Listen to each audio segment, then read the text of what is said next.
Hello viewers, আসসালামু আলাইকুম। সবাই কেমন আছো? আশা করি আল্লাহর রহমতে আলহামদুলিল্লাহ ভালো আছো।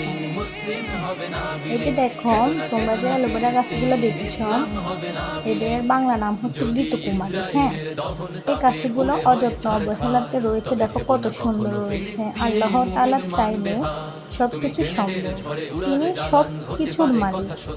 এই যে এখানে দেখো এতগুলো অ্যালোভেরা গাছ, এখানে শুধুমাত্র একটাই মা গাছ আছে।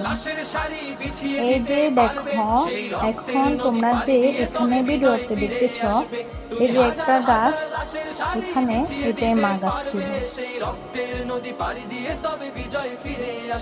এতগুলা গাছ এখন সুন্দর করে যত্ন করা যাচ্ছে না, ওই জন্য একটু একটু হয়তো এরকম হয়ে গিয়েছে, তবে ইনশাল্লাহ আবার ঠিক হয়ে যাবে। আর ভালো লাগলে সাবস্ক্রাইব করে দিও, লাইক করে দিও।